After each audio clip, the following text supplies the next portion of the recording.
Ladies and gentlemen, boys and girls, Romulans, Klingons, and any other life form that's out there, this is Star Trek Online. I am your host, Deadman, and I do apologize. This is actually my, if I'm a little bit tired or frustrated with the upcoming post, this is actually my fourth time trying to record this in the last 24 hours. We're looking at the Admiralty System on Tribble, and I really hope this works this time around. So, basically, the Admiralty System is up on Tribble. There are a few bugs, and that is, overall, it's pretty good. It's very hard to test the system, though, because STO is disabled. So yeah, what I had to do was get as many ships as I could and lockbox ships opened, oh, not opened, but kept on my character, and then transfer it over to Tribble, and that was a very long process. That took me several hours, in fact, and I did it on a few tunes. I'm hoping that it won't be like that on launch day. A few things are missing. A few Delta ships are not unlocking. Kazon being the one of them. There was another one, I can't remember for the life of me what it was, but yeah. So basically, let's look at the system. The system is pretty much the Duff system on steroids. When it crits, and it will crit if you have a lot of ships, especially like these tier 1 ships. As you can see, they're doing the first tour of duty, which is the 20-hour mission, 100% chance with 59% crit chance. That's pretty good. And we also have a bonus here, and that will get bigger if it does crit. I've been playing around with it for a while. As you can see, I'm on level 2. Unfortunately, I'm still on level 1 as far as those missions go. But yeah, other people will cover pretty much these missions. They're pretty straightforward. Now some of them, as you can see, this has a plus 30. The biggest one I've actually found is a plus 50, and that was already at 150, this number, so that was like 200 I needed for that. Now some ships will cancel out those requirements. As you can see, even though we've got most of these ships, these are ultra ships, these ones, you sometimes won't meet all the requirements. So that's just something you have to get used to. But let's have a look at the ships that we got. Now I actually got 57 ships. One of the rewards for this system, apart from crafting and a lot of XP bonuses, is actually other ships that you can use. And when you crit, if you don't crit, you get a normal white one. If you do crit, it will be like an actual tier 6 or tier 5 ship. Anyway, so let's get rid of all these for now, and we'll start off at the beginning, breaking it down. So here we have the Miranda class, the original Enterprise, with the Escort and the NX, and you may notice I don't have the Earth because I didn't have room for it on my transferring from holodeck. So yeah, but this gives you a fairly good idea of what we can expect. So as you can see, this gives bonuses to the events. Overall, this gives engineering bonuses, and this gives bonuses to tactical and engineering. Now these ones stack, which is why if we have a look at the Admiralty System, the tour of duty is going so well, because it has only need 24, then got plus 10, then plus another 52. So these ships could actually be very useful depending on how you use them. So finally, the Mariner is useful. Now this was a very big surprise, was that we had the freighter and the Suliban cell ship. Both are actually number 2, and I do have that on another tune. Because we're on Tribble, dilithium doesn't matter, we can't use it anyway. I got the Science, the Cruiser and Escort tier 2s, as well as we've got the normal sea store ships, as you can see.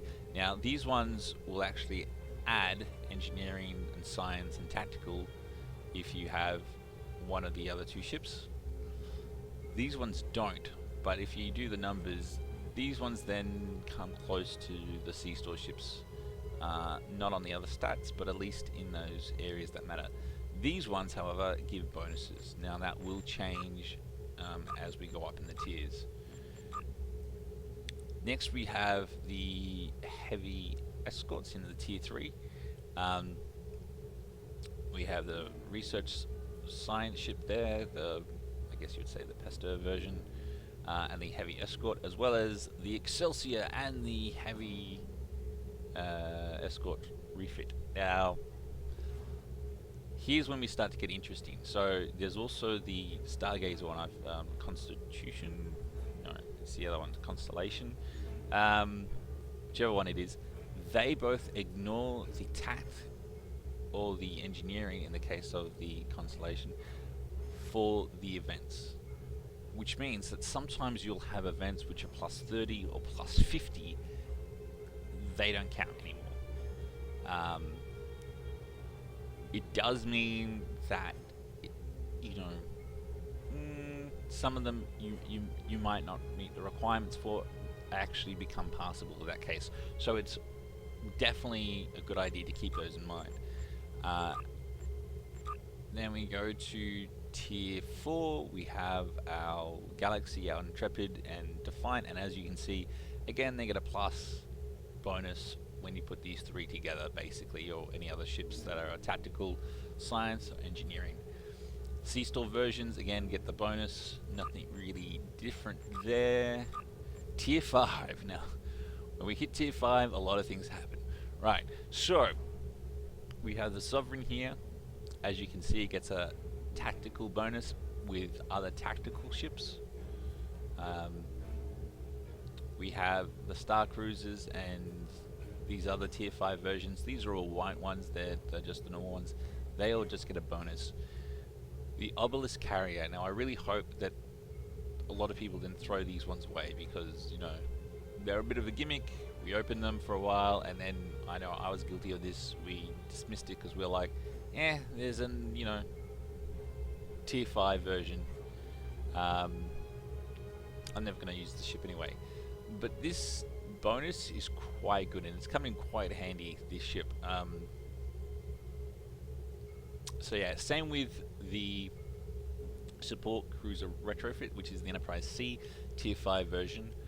As you can see, there is a minus 10 maintenance, per science or tactical ship therewith.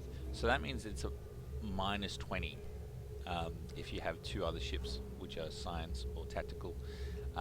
You have the Intrepid then, which actually gets plus 2 tactical and engineering per engineering or tactical ship.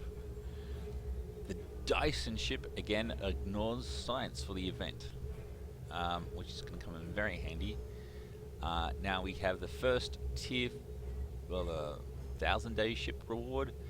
This is the tier 5 version. As you can see, plus 3 science for every science or engineering ship it's with.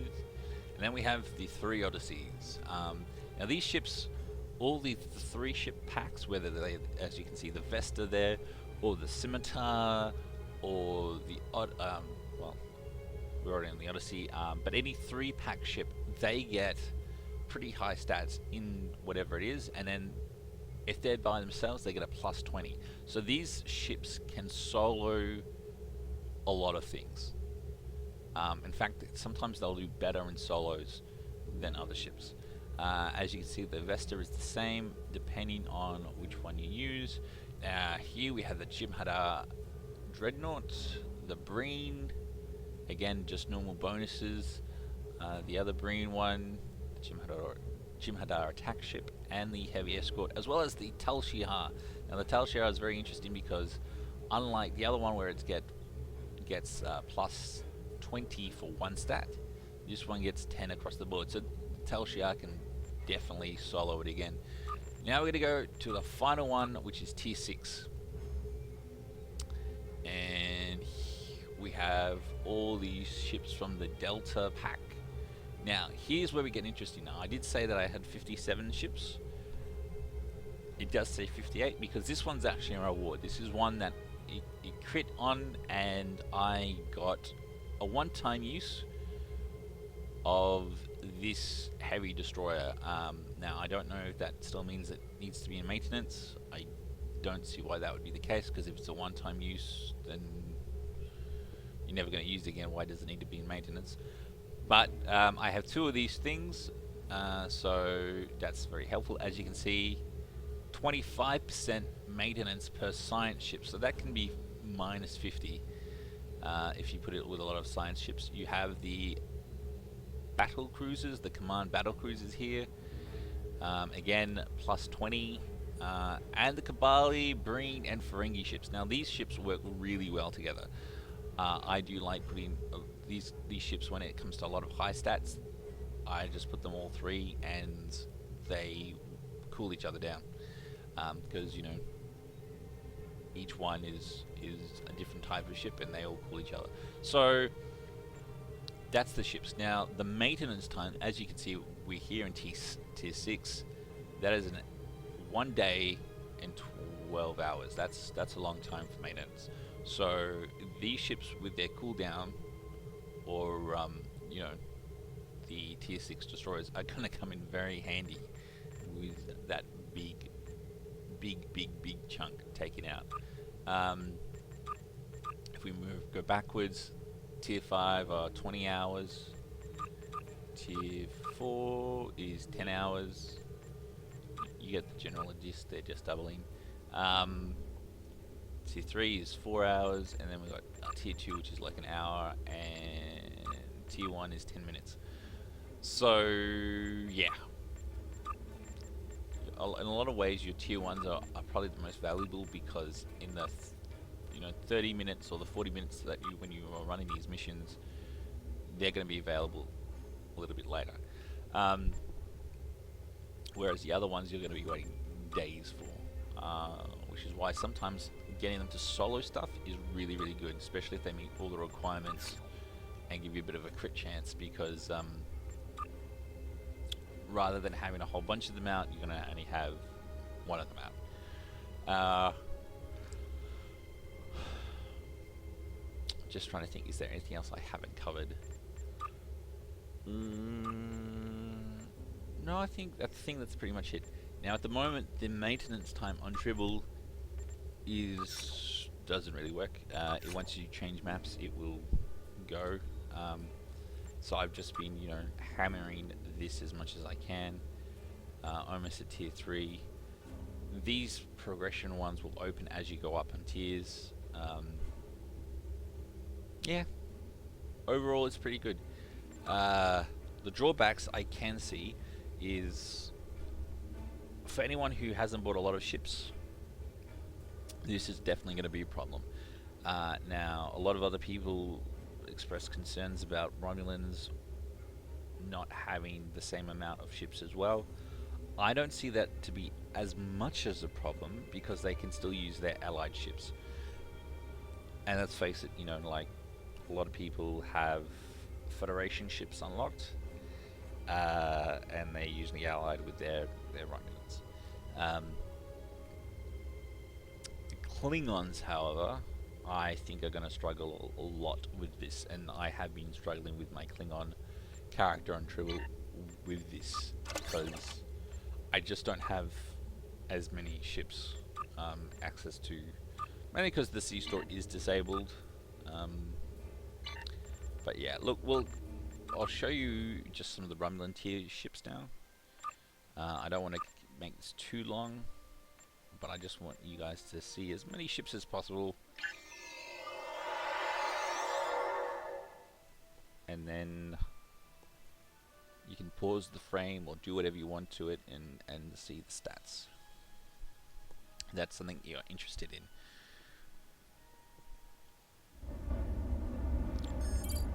Right, no, we don't need to do you right now, thank you. So the Admiralty System, as you can see, we've got a few here as well. There's the first two of duty. We are on tier 2, but it's still catching up. And where are we? Roster. Right, so we have our tier 1. This is the STO version. As you can see, pretty basic stats, but again, it's got that bonus. Now you can also get the Miranda and other things like that and use them. I don't have them unlocked on here. Again, the Suliban Cell Ship, as you can see, this one's more tactical orientated, but again, it gives you a bonus to all the stats. We also have the STO version.